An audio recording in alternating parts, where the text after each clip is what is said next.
여러분 한 주간 평안하셨습니까? 오늘 이렇게 거룩한 주일에 하나님 앞에 나와 예배드리는 여러분 모두에게 주님의 평강과 위로가 함께 하시기를 간절히 축복합니다. 부활의 주님과 함께 걷는 삶, 오늘은 부활의 주님과 함께 걷는 삶이라는 제목을 가지고 우리가 하나님 말씀을 나누고자 합니다. 빅터 프랭클린이라고 하는 죽음의 수용소라고 하는 책을 쓴 유대인 정신과 의사가 있습니다. 제가 몇 번 말씀을 드린 적이 있는데 이분이 2차 세계대전 때 강제로 유대인 수용소에 끌려가게 되죠. 그래서 아우슈비츠, 악명 높은 그 수용소를 비롯해서 여러 수용소를 돌아다니다가 굶주림과 폭행의 죽음의 공포 속에서 3년을 버팁니다. 그러다가 마침내 1945년에 연합군이 수용소를 해방시키는 날이 왔죠. 마침내 이 수용소에서 풀려난 모든 사람들이 이제 풀려나게 되었습니다. 우리는 흔히 생각하기를 수용소에서 풀려난 사람들은 모두가 환호하거나 또는 울거나 서로 껴안으면서 춤을 추었을 것이다 라고 생각을 하는데, 이 프랭클 박사가 이렇게 그 순간을 기록해 두었어요. 해방된 수감자들은 너무 무감각해져서 자유가 무엇을 의미하는지 이해할 수 없었고 감정적으로 반응하는 것 자체가 불가능했습니다. 그들의 일부는 이것이 환상이거나 곧 빼앗길 꿈이라고 생각을 했습니다. 오랫동안 해방을 꿈꿔왔던 사람들이 막상 그 해방이 찾아왔을 때 그것을 현실로 받아들이지 못했다는 거죠. 오랫동안 꿈꿔왔던 자유의 현실도 모두 비현실적으로 느껴졌고 그것을 온전히 받아들일 수가 없었다는 겁니다. 사람이 그렇습니다. 너무 깊은 고통과 절망을 경험하고 나면 우리 눈앞에 기쁜 소식이 와 있어도 마음이 그것을 받아들이는 것을 거부하는 경우가 많죠. 마치 깊은 바닷속에서 급격히 수면 위로 올라와서 잠수병에 걸리는 것처럼 절망에 오래 잠겨있던 사람은 갑작스러운 희망 앞에 오히려 무너질 수 있다는 겁니다. 우리는 이렇게 이야기를 합니다. 하나님을 믿습니다. 진심으로 하나님을 믿습니다 라고 말합니다. 그런데 막상 극심한 고난과 혹은 절망이라고 하는 거대한 구간에 들어서게 되면 그때부터는 하나님의 음성보다 더 막막한 내 눈앞의 현실이 크게 보이죠. 그리고 부활의 주님은 보이지도 않고 생각나지도 않습니다. 그리고 이런 질문만 계속 드리게 되죠. 하나님, 정말 보고 계신 거 맞습니까? 내 인생 이대로 막히는 거 아닙니까? 그런 의심의 파도가 우리의 마음을 막 덮쳐옵니다. 그리고 하나님의 인도하심보다 내가 가는 길이 더 맞다라고 생각하면서 그 길을 가죠. 예전에 큰 수술을 앞둔 한 분이 이런 이야기를 하신 적이 있어요.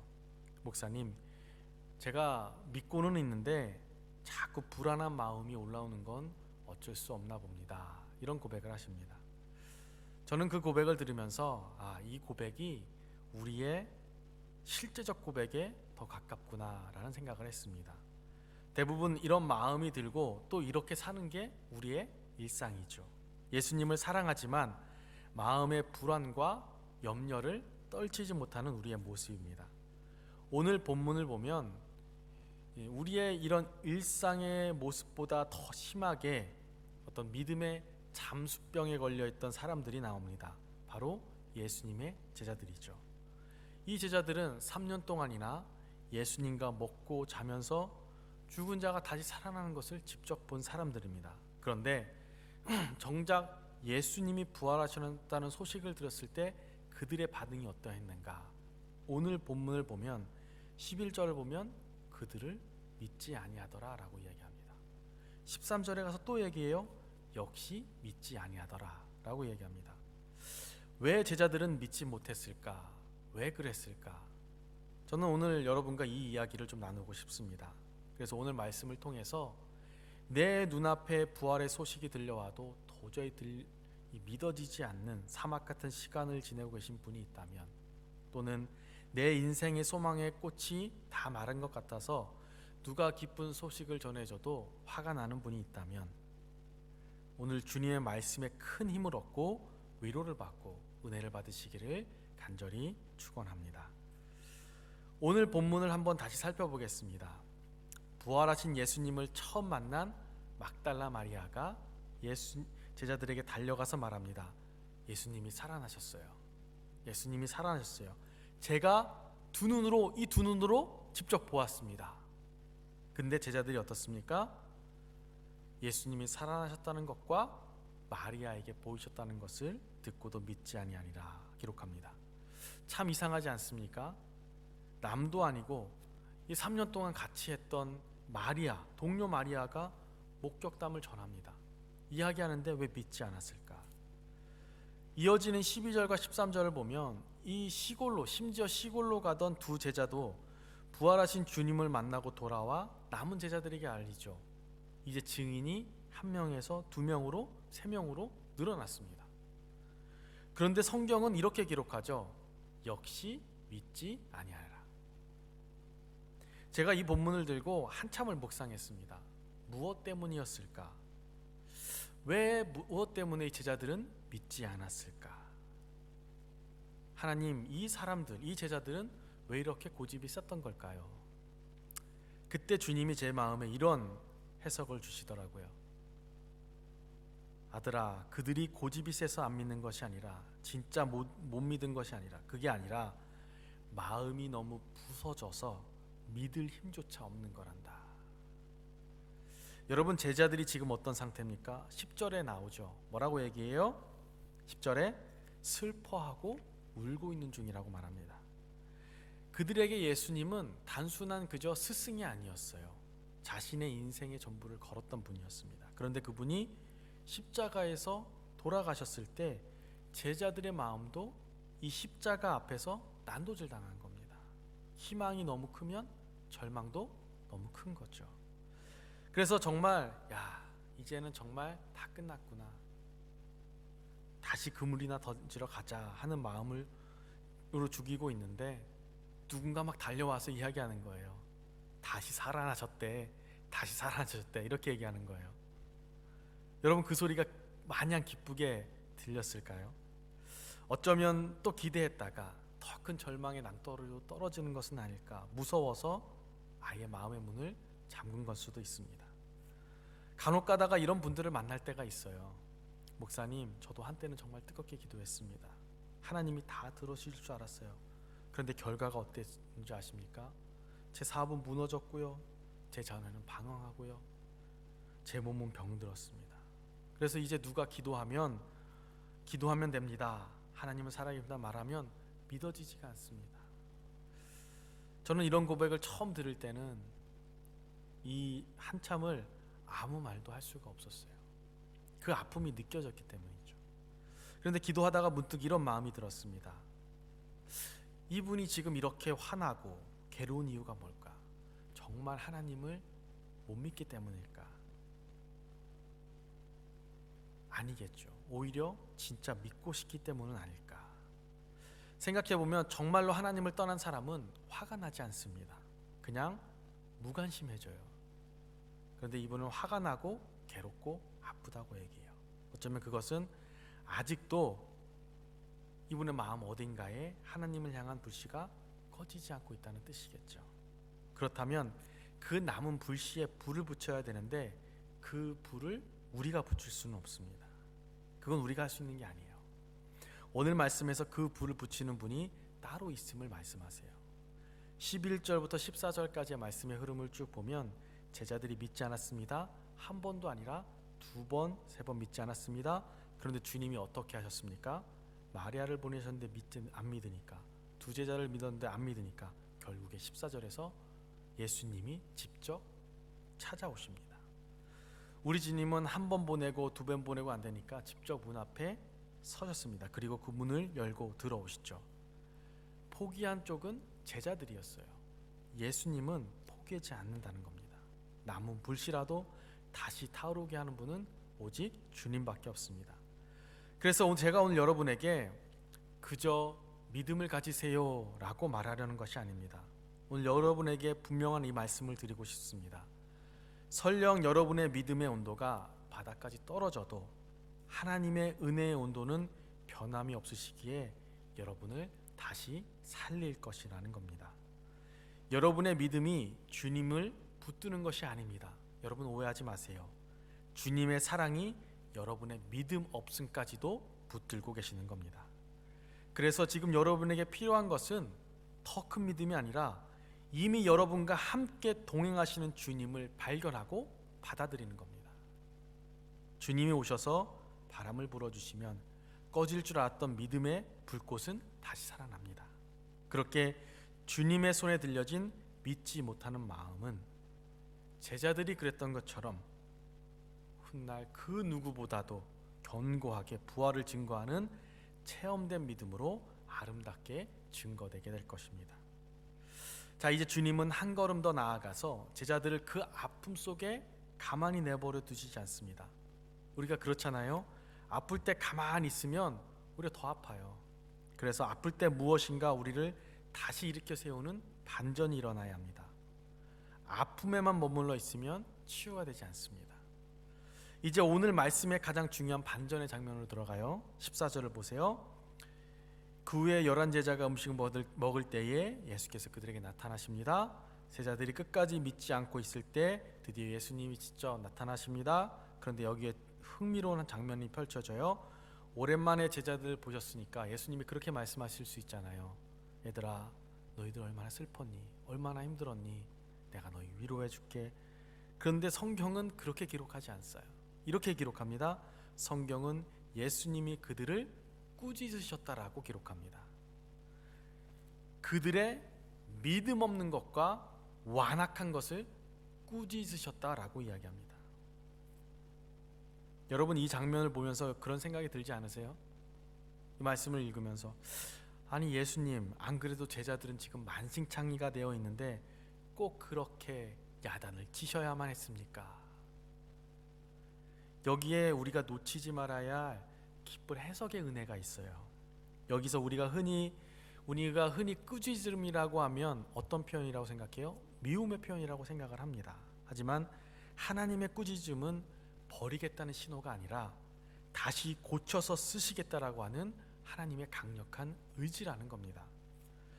우리가 다들 자녀를 키워보신 분들은 알 거예요. 아이가 위험한 일을 할 때, 예를 들어서 이 찻길로 막 뛰어들려고 할 때, 또는 뜨거운 냄비에 손을 대려고 할 때 부모가 어떻게 합니까? 조용히 이야기해요. 얘야, 그러지 마. 이렇게 합니까? 아니죠. 소리를 지르면서 발을 확 잡아당기죠.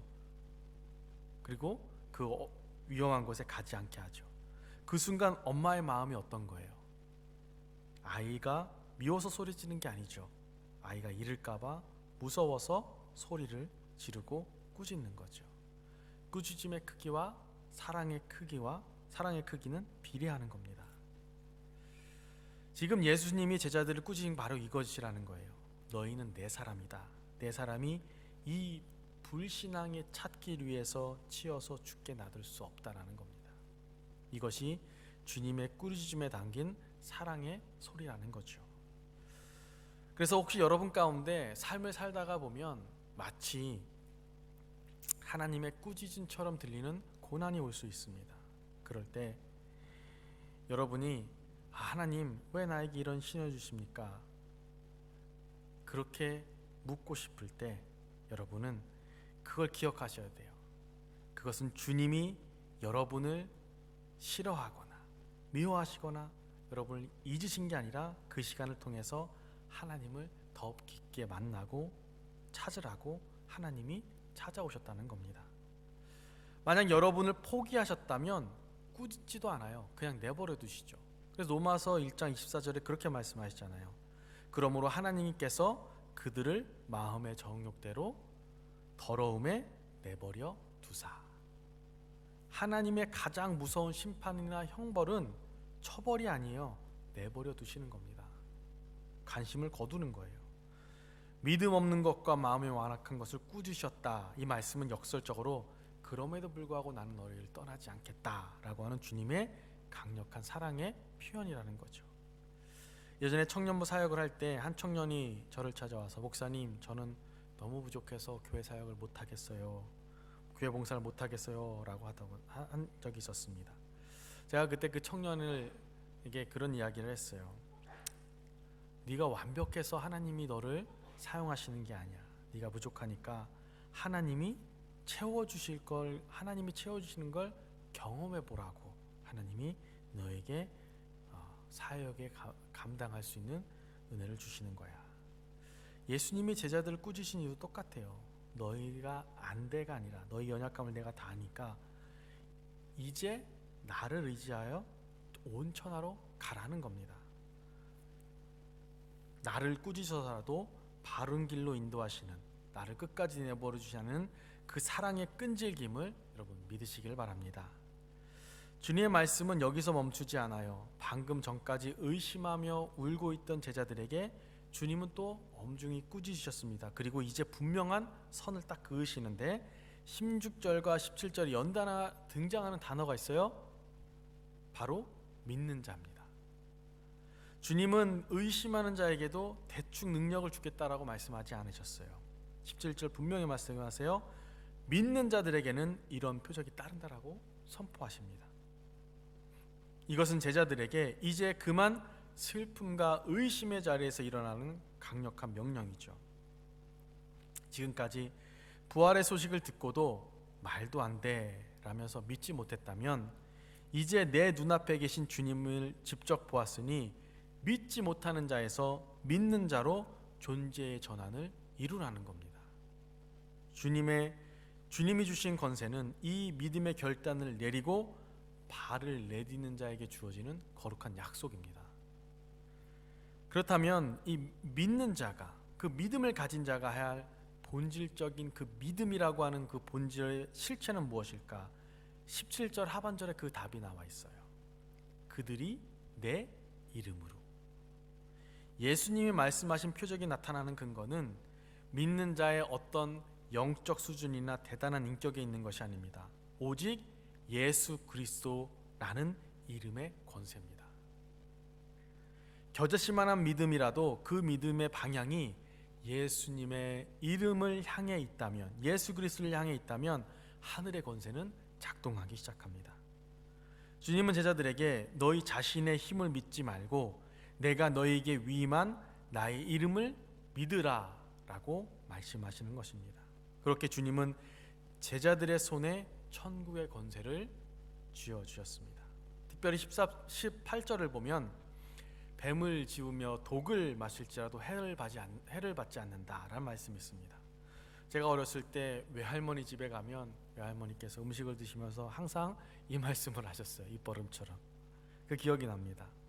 이 말씀은 복음의 길을 가는 너희의 앞길에 어떤 위협과 비난의 독이 있을지라도 내가 너희를 반드시 끝까지 책임지겠다는 주님의 강력한 안전보장입니다. 사단은 우리에게 끊임없이 여러분의 마음에 이야기할 수 있어요. 네가 무슨 기도를 하고 복음을 전하냐. 그럴 때 여러분은 선포하셔야 돼요.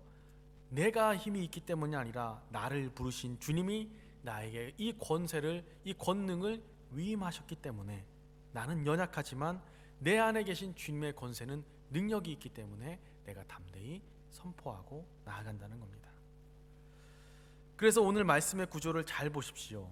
주님은 제자들이 실제로 귀신을 쫓아낸 후에, 뱀을 만나본 후에 이 말씀을 하신 것이 아닙니다. 아무것도 아직 시작도 안 했어요. 제자들에게 출발하기 전에 이 약속을 주신 거예요. 그리고 주님께서 말씀하신 표현을 우리가 주목해서 봐야 돼요. 너희가 이런 능력을 갖게 될 것이가 아니라 너희에게 이런 표적이 따를 것이다 라고 말씀하셨어요. 따른다라는 말이 중요하죠. 표적의 주어는 제자들이 아닙니다. 표적이 스스로 따라오는 겁니다. 어렸을 때 어두운 시골길을 걸으면서 제가 막 달려가면 아버지가 등 뒤에서 손전등으로 이렇게 빛을 비춰주었습니다.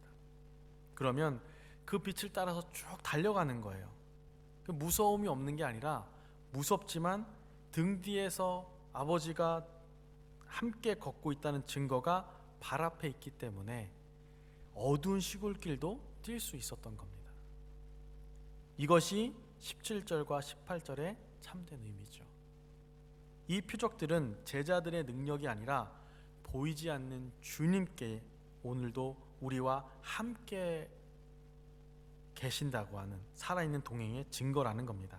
그리고 주님은 이 약속을 출발 전에 미리 주심으로써 이렇게 말씀하고 계십니다. 너희가 만날 모든 장벽을 내가 이미 알고 있다. 이미 대비해 놓았으니 안심하고 이제 어떻게 하라? 걸음을 걸어라. 주님은 오늘 말씀을 통해서 우리에게 분명하게 보여주십니다. 믿지 못하고 울고 있는 우리를 포기하지 않으시고 찾아오십니다. 찾아오셔서 아픔 속에 웅크린 우리를 사랑으로 꾸짖어 일으키셨습니다. 일으키시고는 놀랍게도 하늘의 건세까지도 우리 손에 쥐어 주셨다는 겁니다. 이것이 우리의 주님이십니다. 찾아오시고 일으키시고 보내시는 분, 한 단계도 건너뛰지 않고 한 사람도 빠뜨리지 않습니다. 그리고 그 제자들의 자리에 앉아있는 사람이 바로 오늘날 누굽니까? 우리입니다. 사랑하는 여러분, 오늘 우리는 마가복음의 마지막 장면을 통해서 믿음 없는 제자들, 꾸짖음을 듣는 제자들이 어떻게 세상을 뒤흔드는 사도가 되었는가, 이것을 보았습니다. 그들이 쓰임받은 비결은 하나죠. 포기하지 않는 예수님이 그 곁에 끝까지 계셨기 때문입니다. 주님이 그들을 찾아오셨고 그들을 사랑하셔서 교정하셨고 마침내 하늘의 건세까지 지어주셨습니다. 그리고 동일한 주님이 오늘 이 자리에서 여러분에게도 똑같이 말씀하고 계십니다. 독을 마셔도 해를 입지 않을 거야. 내가 손을 얹으면 나을 거야. 왜냐하면 내가 너와 함께 하니까. 여러분의 믿음이 없다고 느껴질 때마다 여러분의 손바닥을 한번 보십시오. 그곳엔 여러분을 붙드신 주님의 못자국 난 손이 분명히 있을 것입니다. 내 믿음은 작아도 나를 붙드신 주님의 건세는 온 천하를 덮는 줄 믿습니다. 이번 한 주 예수님이 주시는 능력과 건세를 힘있게 사용하며 승리하는 모든 성도님들이 되시기를 주님의 이름으로 간절히 축원합니다.